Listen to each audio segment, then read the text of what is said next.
आपने अभी सुना इस पद में, पीपा दरिया में कूद गए जिन कैसी करी डिठाई, भाई वो नरपाड़ा जीत गए जिन सिर धड़की बाजी लाई। एक पीपा ठाकुर, एक पीपा राम ठाकुर राजा था नागौर शहर का। वो माता का पुजारी था, शेरा वाली माता का दृढ़ पुजारी था, और भक्ति की चाह उसके अंदर विशेष थी।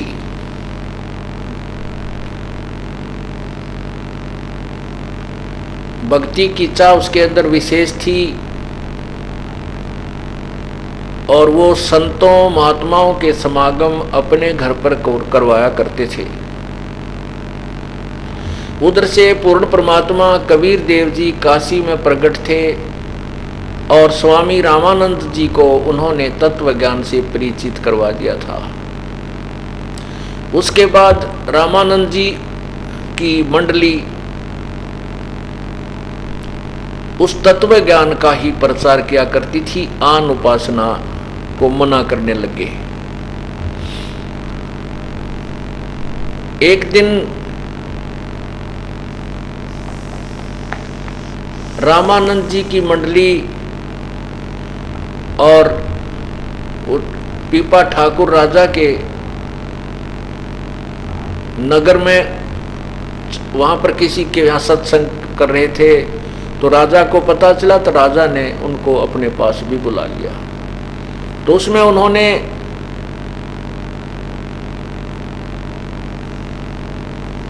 पूर्ण परमात्मा की महिमा का गुणगान किया, और अन्य जो पूजाएं थी उनको छोड़ने के लिए प्रेरित किया। राजा ने कहा कि महात्मा जी, मैं तो शेरा वाली माता की पूजा करता हूं, मैं इससे ऊपर किसी शक्ति को नहीं मानता, कोई पावर नहीं है। तब रामानंद जी ने कहा कि अब तो हम जा रहे हैं और फिर आएंगे। तो उस पीपा जी ने कहा कि मेरे से माता साक्षात बातें करती है, मैं आपकी बातों में आने वाला नहीं हूं। तब रामानंद जी ने कहा कि आप माता की जब भी कोई पूजा करते हो, जब आपसे वो साक्षात्कार हो उनका, तो आप उससे पूछना कि आपसे ऊपर कोई शक्ति है कि नहीं। अब रामानंद जी वहां से चले गए अपनी मंडली को लेकर के। अब राजा ने अपनी विधिवत पूजा की, उसको तो कसक लगी, और फिर वो माता का साक्षात्कार हुआ। तब माता से प्रश्न किया कि हे माता, हे दुर्गा, क्या आपसे भी ऊपर कोई शक्ति है? तब दुर्गा ने कहा, हाँ भाई, मेरे से ऊपर भी शक्ति है, क्योंकि ये देवता है, ये झूठ नहीं बोलते हैं, तो हम इनकी महिमा उलट सुलट गाते रहते हैं। तो उसने कहा, हाँ भाई, मेरे से ऊपर बहुत बड़ी शक्ति है, लेकिन वो तुम्हें मिल नहीं सकती, वो दर्शन नहीं देती, उसकी साधना व्यर्थ है। इस बात की खटक और लाएगी पीपा का, भाई जब इन तो ऊपर शक्ति है और वो कहते हैं वो दर्शन देती है, तो अभी संत आए थे। तब उसने कहा, माता, अभी वो संत जो आए थे वो कह रहे थे कि वो शक्ति की प्राप्ति हो सकती है उस परमात्मा की। नो बोली, भाई अगर तूने उससे उस परमात्मा से मिलना, हर कोई मिलाने वाला मिल जाता तो कोशिश कर लेना। यूं कहकर अंतर्ध्यान हो गई। अब दोबारा जब वो रामानंद जी गए मंडली लेकर के, तो तत्व ज्ञान सुना और कहा, मैंने माता से पूछ लिया है कि वास्तव में और शक्ति है, तो मैं आपके साथ चलूंगा। मैं इस राज्य को त्यागता हूं। अब उसने रामानंद जी ने सोचा, ये राजा ये तो किरा कौन से मूड में है, और फिर यू वहां जाकर शर्मा दर्द करेगा, नो कहेगा मेरा राज छुटवा दिया, फलाना करवा दिया। तो बोला, जी अभी तो हम कहीं और जा रहे हैं और आश्रम की तरफ नहीं जा रहे हैं, आप फिर वहां आश्रम में आ जाना। अब राजा उसने कहा, भी ठीक है। उधर से उसकी 3 रानियां थी। हाँ, उसकी 3 रानियां थी। राजा पीपा की। तो वो तीनों रानियों ने भी कहा कि हम भी आपके साथ चलेंगी, हम भी आपके साथ चलेंगी। अब पीपा जी को समस्या होगी, उसने रामानंद जी से कहा कि हे गुरुदेव, या तो समस्या ज्यों की तो रहेगी, ये रानियां मेरे साथ फिर चलेंगी, वो बखेड़ा वहाँ फिर रहेगा, इनकी रोज लड़ाई रहेगी, मैं इनके सुलटाने में लग गया रहूँगा। ये भगवान अब इन तो पीछा और छुटवाओ, आपका कोई विधि बताओ।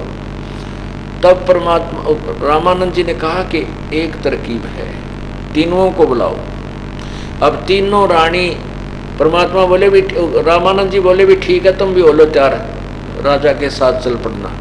तो तीनों की तीनवा ने सारे गहने पैर लिए, कोती जितने भी थे, हार भी, दो आड़े वो सोने के कड़े बना रखे जो भरा भरा पैरा करते राजस्थानी है, और पाया में भी और काना में भी, सारे पूरी लद पद होगी सोने में, और बढ़िया सुंदर कपड़े पहन लिए। तीनों अपना तैयार होकर आगे चलो हम भी चलेंगे। अब बताए ये कोई वैराग धारण करने की तरीका था उनका। तब रामानंद जी बोले, बहन बेटी बात सुनो। अब पीपा से कहा कि मैं तरीका बताऊंगा, तो बोलिए मत। ठीक है जी, आप जैसे कोई। तो रामानंद जी बोले, बेटी जिन्होंने पीपा जी के साथ चलना है, ये सारे गहने जेवरात तार कर धर दो, रास्ते में करा कौन लूट ले, न मेरा कितने ठग मिलेंगे। अब वो तीनों चली गई। उनमें से एक का नाम सीता था। उस सीता ने तो सारे गहने तार तोड़ कर धर दिए, सिंपल ड्रेस पहन ली, साधारण से साड़ी, और उन दोनों ने नहीं उतारे।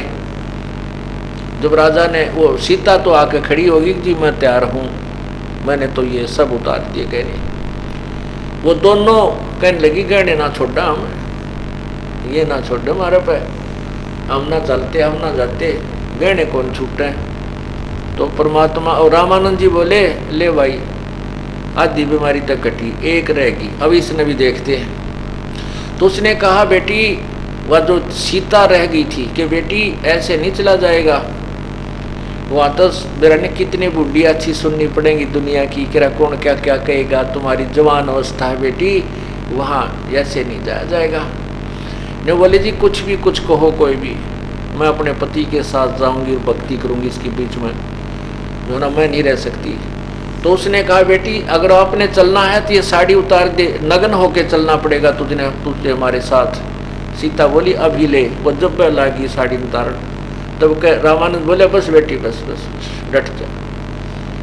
तब कहा, पीपा ये तेरा बिल्कुल सच्चा साथी है, ये आत्मा परमात्मा को चाहने वाली है, ये तुझे बाधा नहीं करेगी भक्ति में, कहीं पर भी आप इसको साथ ले सकते। अब रामानंद जी तो दूसरी साइड में चले गए और कहने लगा, अब तू आ जाइए, अब फिर देख कमजोरी। अब राजा ने क्या किया, घोड़े हैं और उन पर नरा धन धर लिया, कूड़ा ले जाऊंगा, फिर वो धन धर के घोड़िया पे अब भंडारा करूंगा गुरुजिया के पास जाके, और घने घोड़े ले रहा। तो 5-7 दिन के बाद वो रामानंद जी के आश्रम में पहुंच गया, सारे साजबाज ने लेकर, सैनिक भी साथ में।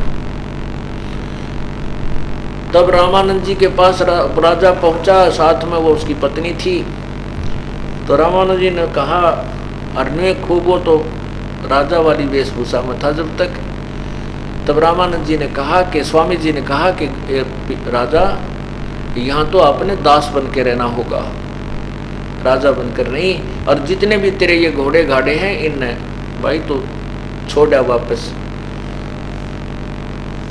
इनके यहाँ कहाँ रखेंगे। तो उसी समय कहते हैं उसने सारे घोड़ों को वहीं बेचकर जितना धन था और सारे का भंडारा करवा दिया गुरुदेव के आदेश से, और सीता और वो दोनों रहने लगे। एक दिन क्या हुआ, ये भोले बहुत होते हैं, संत विश्वासी होते हैं। तो पीपा और सीता वो जमुना के किनारे बनारस में, काशी में घूम रहे थे। अब उन्होंने इतना तो सुना था कि भगवान श्री कृष्ण की द्वारका दरिया में यानी समुद्र जल ने डबो रखी है। अब उनको पूरी कथा का ज्ञान नहीं था। ऐसे दोनों जने, वो पीपा और उसकी पत्नी सीता, ऐसे नहर की पटड़ी दरिया के साथ साथ टहल रहे थे। और स्वामी रामानंद जी कहीं बाहर चले गए थे अपने सत्संग उद्देश्य से।